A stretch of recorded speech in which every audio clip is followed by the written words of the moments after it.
नमस्कार दोस्तों, आज हम बात करेंगे वीडियो गेम्स की। दोस्तों, वीडियो गेम्स एक ऐसा मनोरंजन का जरिया माना जाता है जिसकी मदद से लोग अपने बड़े बड़े टेंशन भुला देते हैं। दोस्तों, आज के जमाने में ये गेम्स तो इतने ज्यादा प्रचलन में आ गए हैं कि बच्चे क्या, अब बड़े बड़े उम्र के लोग भी, शादीशुदा और बाल बच्चे वाले लोग भी अब गेम्स खेलते नजर आते हैं, चाहे वो प्ले स्टेशन हो, नॉर्मल वीडियो गेम हो या फिर कोई कंसोल गेम। दोस्तों, लेकिन क्या आप लोगों ने कभी ये सोचा है कि वही वीडियो गेम्स जो मनोरंजन का इतना बड़ा जरिया माना जाता है, वो किसी की जान लेने पर उतारू हो जाए तो क्या होगा? आपने कभी सोच के देखा है कि आप कोई वीडियो गेम खेलने जाते हैं और आप लोगों को पता चलता है कि इस वीडियो गेम को तो जिसने भी खेला है या फिर जो भी इस वीडियो गेम से जुड़े हुआ है, उसके साथ इतनी बड़ी मनुष्यत जुड़ गई है कि मानो कि उसकी पूरी जिंदगी तबाह हो गई होगी। तो क्या आप लोगों की हिम्मत होगी ऐसा वीडियो गेम खेलने की? दोस्तों, मानो या ना मानो, इस दुनिया में कुछ ऐसे खौफनाक श्रापित वीडियो गेम है जो खेलने के बाद या फिर जिससे जुड़े लोगों के साथ ऐसी ऐसी दुर्घटनाएं हुई है जिसको आप लोग सुनेंगे ना तो आपकी रूह कांप जाएगी। दोस्तों, अगर आप लोग ये पूरी कहानी, पूरी किस्सा समझना चाहते हैं, गिनती के साथ मैं आप लोगों को एक एक करके हर एक वीडियो गेम की पूरी कहानी और पूरी सच्चाई बताऊंगा। अगर आप लोग पूरी सच्चाई समझना चाहते हैं तो बने रहिए अंत तक। अगर आपके मन में कुछ बात है, फिर मुझसे कुछ कहना चाहते हैं तो मुझे डायरेक्टली मेरे फेसबुक पेज पर आके कांटेक्ट कर सकते हैं। मन करे तो इंस्टाग्राम में भी कर लीजिए। दोनों की ही आईडी आपको वीडियो के डिस्क्रिप्शन बॉक्स में जरूर मिल जाएगी। 5वें नंबर में आता है EA स्पोर्ट्स द्वारा निर्मित मेड इन 90। जी हाँ दोस्तों, ये जो मेड इन 90 नाम का गेम है, ये रग्बी के ऊपर आधारित है और माना जाता है कि इस गेम के कवर में जिस किसी भी प्लेयर की फोटो छपती है, उस प्लेयर के साथ मनुष्यत जुड़ जाती है। बहुत सारे ऐसे प्लेयर्स हैं जिन्होंने अपनी जिंदगी में सब कुछ गवा दिए, जिनकी जिंदगी तबाह हो गई। दोस्तों, 16 में से 14 प्लेयर जिनकी कवर इमेज इस गेम प्ले के ऊपर छपी है, उनका करियर पूरी तरह से खत्म हो गया। जिस किसी ने भी ये गेम खेला है, गेम खेलने के बाद उन्हें कुछ अजीब तरह की फीलिंग्स आती हैं। दोस्तों, जरूरी नहीं है कि ये फीलिंग सभी लोगों के साथ आती है। आप लोगों को क्या लगता है दोस्तों, ये जो अजीब सी फीलिंग्स होती है वो क्यों आती है? ये गेम के श्रापित होने की वजह से आती है या फिर सिर्फ इस वजह से कि लोग इस तरह की कहानी सुने हुए हैं और अपने जहन में बिठा लिए हैं और फिर जब भी ये गेम खेलने जाते हैं तो बस एक गलतफहमी की वजह से उनके साथ ये अजीब अजीब सी चीजें होती है? कमेंट सेक्शन में जरूर बताइए दोस्तों। चौथे नंबर में आता है टैबू नाम का गेम। दोस्तों, टैबू नाम का एक ऐसा गेम है जो कि 1989 में पूरी दुनिया के सामने रिलीज हुआ था। इस गेम में दरअसल आपको कुछ नहीं करना होता था। इस गेम को ओपन करने के बाद आपको इसमें अपनी उम्र और अपना नाम डालना पड़ता था। दोस्तों, नाम और उम्र डालने के बाद आपके सामने 3 टैरो कार्ड आ जाते हैं। टैरो कार्ड दरअसल भविष्य बताने का एक तरीका होता है। एस्ट्रोलॉजर्स जो होते हैं, टैरो कार्ड रीडर्स जो होते हैं, वो कुछ कार्ड्स की मदद से आप लोगों का भविष्य बता सकते हैं, आप लोगों के सवाल के जवाब दे सकते हैं। दोस्तों, इस गेम के रिलीज होने के बाद इस गेम ने कुछ लोगों की मौत का प्रेडिक्शन किया और मानो या ना मानो, प्रेडिक्शन के हिसाब से सचमुच में बताई हुई डेट में उन लोगों की मौत हो गई। यह सिलसिला बहुत बार हुआ और फिर इस तरह के सिलसिले के बाद, इस तरह के किस्से और कांड के कारण इस गेम को पूरी दुनिया से कंप्लीटली बैन कर दिया गया। आप लोगों को क्या लगता है दोस्तों, क्या यह कोई कोइंसिडेंस हो सकता है या फिर सचमुच में टैबू गेम के पीछे कुछ ऐसा छुपा हुआ था जिसे आज तक कोई नहीं समझ पाया है? तीसरे नंबर में आता है एक खौफनाक खेल, बर्जर्क। दोस्तों, खेलने में गेम ज्यादा खौफनाक तो नहीं था, लेकिन इससे सीधे सीधे बहुत सारे लोगों की मौतें जुड़ी हुई थी। सुनने में अजीब लग रहा है ना? मैं आप लोगों को पूरा कांड बताता हूं। 80 के दशक में रोबोट का प्रचलन पूरी दुनिया में बहुत ज्यादा था। लोग बहुत ज्यादा रोबोट के पीछे हैरान होते थे, रोबोट की एक बड़ी बड़ी खोज करना चाह रहे थे। इसी के चलते पूरी दुनिया में एक गेम को रिलीज किया गया जिसका नाम था बर्जर्क। ये गेम रोबोट्स के ऊपर आधारित है। इस गेम में दरअसल रोबोट की मदद से आप लोगों को स्कोर पूरे करने होते थे। इस गेम में जिस किसी इंसान ने भी मैक्सिमम स्कोर बनाया ना दोस्तों, उसकी रहस्यमयी तरीके से मौत हो गई। विश्वास मानो या ना मानो, इस गेम की वजह से पूरी दुनिया में लगभग 3000 लोगों की मौतें हुई थी। धीरे धीरे करके ये जो पूरा किस्सा है, ये जो पूरा कांड है, पूरी दुनिया में फैल गया। बड़े बड़े न्यूज़पेपर्स में आया, बड़े बड़े मीडिया चैनल्स में आया। उसके बाद बर्जर्क नाम के इस गेम में पूरी कंप्लीटली तरह से रोक लगा दी गई। दरअसल ये जो किस्सा था, ये लोगों को ज्यादा इसलिए सुनाई में पड़ा क्योंकि इस गेम को खेलते खेलते अमेरिका के एक 17 साल के लड़के ने मैक्सिमम हाई स्कोर बना लिया, जो आज तक किसी ने भी नहीं बनाया था। और हाई स्कोर बनाने के तुरंत ही बाद 17 साल के लड़के की हार्ट अटैक की वजह से मौत हो गई। सुनने में बहुत अजीब लगता है ना।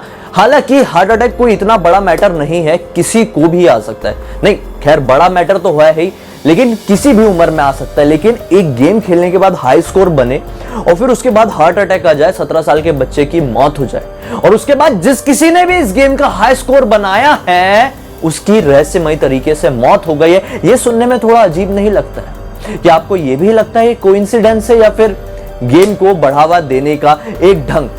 मानो कि किसी ने कुल्हाड़ी मारी और खुद की कुल्हाड़ी खुद के ही पैर में लग गई, यानी कि गेम बैन हो गया। क्या लगता है कमेंट सेक्शन में जरूर बताइए दोस्तों। जो कोई भी मुझे देखने वाले दर्शक जो मेरे दोस्त हैं और 90 के दशक में पैदा हुए थे, यानी 90s किड है, वो लोग तो सुपर मारियो नाम के इस गेम को बहुत अच्छे से जानते होंगे दोस्तों। लेकिन क्या आप लोग ये जानते हैं कि सुपर मारियो गेम भी एक तरह से कर्स्ड गेम है? बिल्कुल सुनने में बहुत ज्यादा अजीब लग रहा होगा, इससे आपकी बचपन की बहुत सारी मेमोरीज खराब हो सकती हैं, आप लोग एक सोच में पड़ सकते हैं। लेकिन ठहर जाइए, ये वो नॉर्मल सुपर मारियो की बात नहीं कर रहा हूं, बल्कि मैं बात कर रहा हूं डार्क वेब में अवेलेबल mario.rar नाम की फाइल की। जी हां दोस्तों, डार्क वेब में एक फाइल अवेलेबल है जिसका नाम है mario.rar।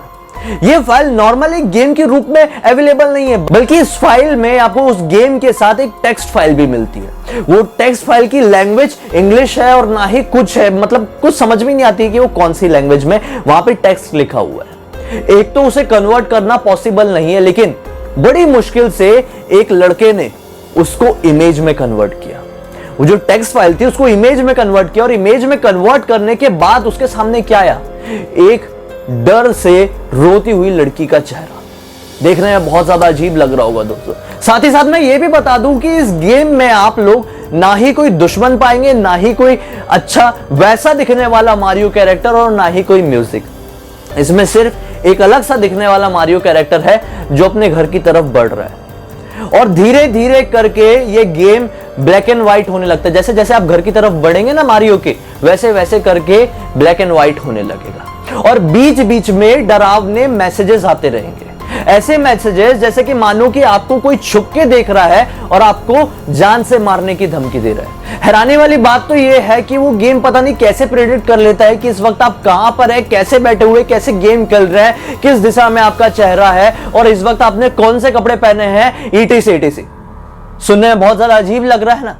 मैं एक और चीज बताता हूं दोस्तों, इस गेम का जब एंड होता है, मतलब जब सुपर मारियो का कैरेक्टर अपने घर में पहुंचता है, तो एक ऐसा मैसेज लिखा आता है जिसको पढ़कर बहुत सारे लोगों ने उल्टी कर दी, बहुत सारे लोग बेहोश हो गए, बहुत सारे लोगों ने तो गेम खेलना ही बंद कर दिया। और वो मैसेज था ऐसा खौफनाक मैसेज जिसमें लिखा हुआ था किसी को मार के खाने की प्रक्रिया, किसी इंसान को।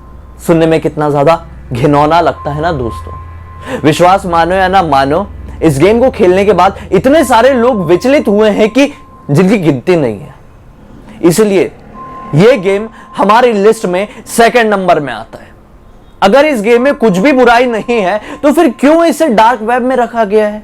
कुछ ना कुछ तो कारण होगा। आपको क्या लगता है कमेंट सेक्शन में जरूर बताइए दोस्तों। और फिर आखिरकार नंबर 1 में आता है लिम्बू नाम का एक गेम।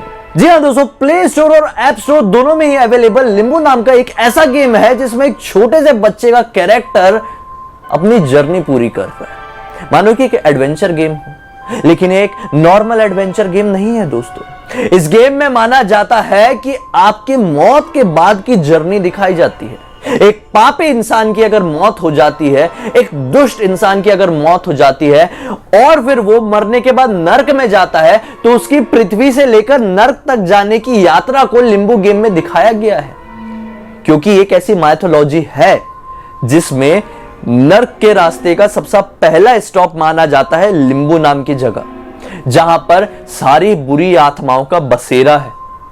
होना हो, बहुत सारे लोग, बहुत सारे पैरानॉर्मल एक्सपर्ट ये बोलते हैं कि लिम्बू नाम का गेम उस पहले घर को ही दर्शाता है जो नर्क में जाने का पहला डेस्टिनेशन है। कैसे उस गेम के डेवलपर को इतनी बात सूझी होगी? दोस्तों, जिस किसी ने भी ये गेम खेला है उसको रात में गंदे गंदे सपने दिखाई दिए हैं, अपने मृत परिजनों की शक्ल दिखाई दी है। जीते जागते उन्हें ऐसा लगा है कि हमारे पीछे हमारा कोई पीछा कर रहा है, कोई एक साया, पलट के देखने पर उन्हें कोई दिखाई नहीं देता। ऐसा उनके साथ 21 दिनों तक हुआ। आखिर क्यों 21 दिनों तक उनके साथ ये होता है? क्यों लोगों ने बोले, पैरानॉर्मल एक्सपर्ट्स ने ये बोले कि ये जो गेम है ये नर्क की यात्रा को दर्शाता है? कैसे पॉसिबल है? क्या ये सचमुच में पॉसिबल है कि डेवलपर को नर्क की रास्ते के बारे में पता रहा हो? सोचने में अजीब लगता है दोस्तों, या फिर ये कोइंसिडेंस है, हमें नहीं पता। दोस्तों, जो कोई भी मैं आपको जानकारी देता हूं वो मैं आप लोगों को इंटरनेट से इकट्ठी करके देता हूं ताकि आप लोगों का मनोरंजन हो सके और एक ऐसी खौफनाक जानकारी मिल सके जो पूरे YouTube में आपको कोई भी नहीं देता होगा। उम्मीद है आप लोगों को मेरा आज का ये वीडियो अच्छा लगा होगा। अब तक देखे हैं तो आपका फर्ज बनता है दोस्तों क्या करने का? लाइक की बटन दबाने का, क्योंकि मैं तो अपना फर्ज निभा रहा हूं, आपको दिख ही रहा है कि कैसे। दोस्तों, मैंने आपको आज के वीडियो में जो कोई भी जानकारी दी और साथ ही साथ मैं हमेशा के वीडियोस में जो भी जानकारी देता हूं ये इंटरनेट और अलग अलग सूत्रों से इकट्ठी की हुई जानकारी होती है। जरूरी नहीं है कि ये हमेशा ब्लडी सत्य होता है। इसलिए कई बार मैं आपसे ये पूछता हूं कि आप लोगों को क्या लगता है, क्या है ब्लडी सत्य? क्या ये गेम्स को खेलने के बाद जो कुछ भी होता है वो एक कोइंसिडेंस है? क्या इस गेम से जुड़ी हुई जो कोई भी सच्चाई है वो महज एक कोइंसिडेंस है, या फिर सचमुच में एक ऐसा सच जिसे चाहकर भी कोई नहीं समझ सकता? कमेंट सेक्शन में जरूर बताइए दोस्तों। मैंने तो बता दिया, अब आपकी बारी है। मन में कुछ भी बात, कोई भी चीज आती है जिसे आपको लगता है कि मेरे साथ डिस्कस करके पूरी दुनिया को बता सकते हैं, या फिर मुझे कोई सलाह देना चाहते हैं, या फिर मुझसे जुड़े रहना चाहते हैं, तो मेरे इंस्टाग्राम की लिंक इस वीडियो के डिस्क्रिप्शन बॉक्स में क्लिक करना, डायरेक्टली वहां पर पहुंच जाना। पहली बार देख रहे हैं तो सब्सक्राइब की बटन को दबा के बेल आइकन को दबा के ऑल के ऑप्शन में क्लिक करना। जब भी अगली बार से आऊंगा उसकी नोटिफिकेशन आप लोगों को मिल जाएगी। खैर, हम लोग तो अगले कमाल के वीडियो में कल बिल्कुल यहीं पर मिल ही रहे हैं। तब तक के लिए बहुत बहुत धन्यवाद। अपना ध्यान रखिए।